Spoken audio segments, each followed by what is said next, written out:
Fear of public speaking. We've all been in there, sitting in a meeting with a great idea but staying silent, or staring at the camera lens, feeling like a fraud.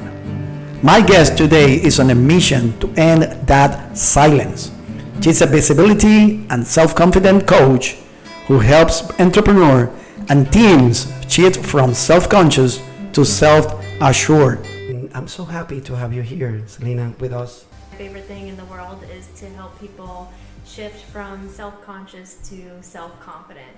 So whether that means for people that want to show up online and are entrepreneurs, they want to be more confident online, or maybe they are working at a corporate job and they have a hard time, speaking up in team conversations, or asking for the raise, or contributing in the team environment. That women that just really want to feel more in their bodies, more in their power. More in themselves. Yeah, but overall what I'm doing is really helping people shift from that self-consciousness to self-confidence so that they can own their voice, no matter if it's on stage, online, at work, wherever it is. It's all about owning the voice. Yeah. Owning the voice. I like that word that you use.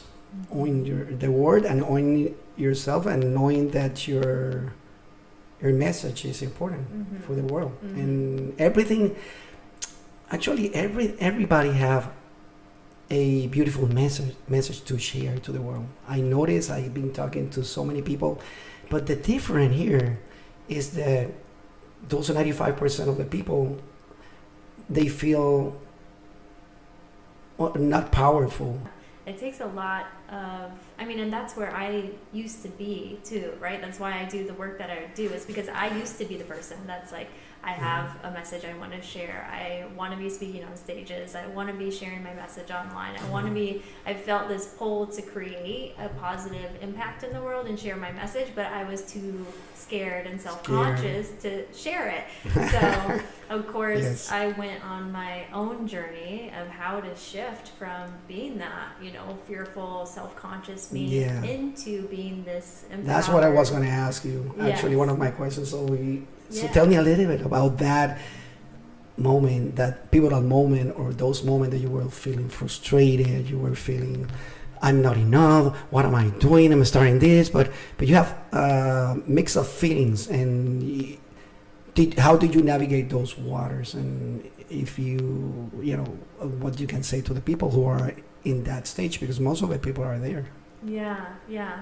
So for a long time, I really believed that I wasn't worthy to share my message. I would see people speaking up on stage, or I would see people facilitating an event, and all this inner critic voices inside of me would come talking loud. Like, I'm not good enough, I'm not worthy. You're not worth it. Yeah, yes, exactly. And loud like that, yeah. Like, I'm not, especially I didn't think I was old enough. I thought because of my age, like, nobody would listen to me. That was another one as well, too.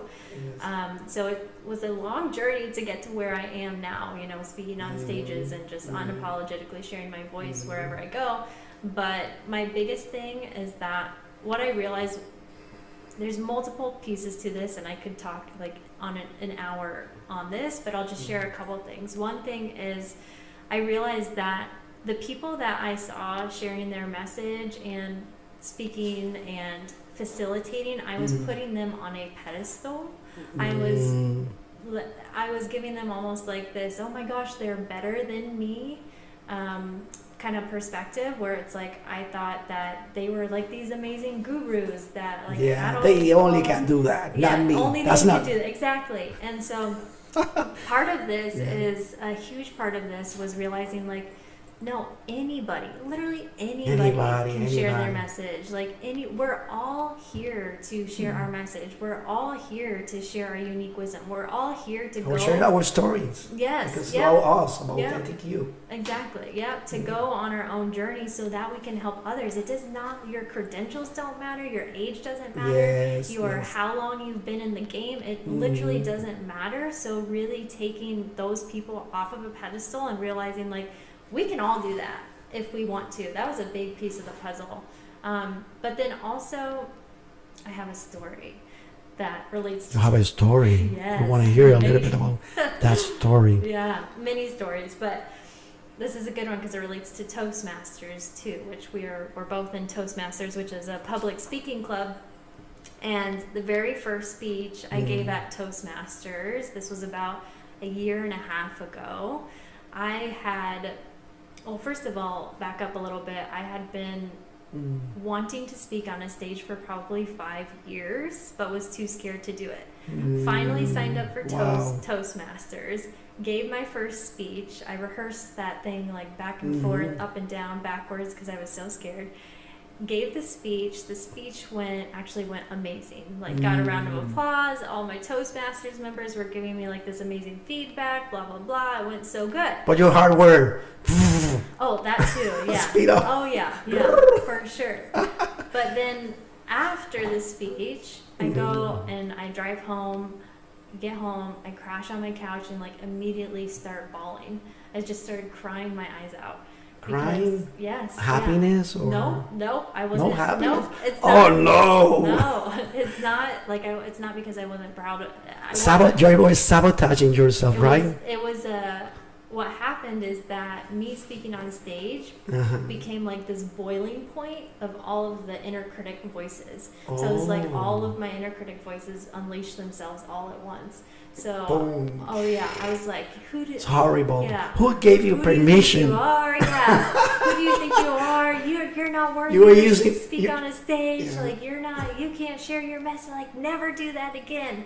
And what happened though, that was such an important piece of my journey because the voices were so loud. The next day, I actually started to get curious.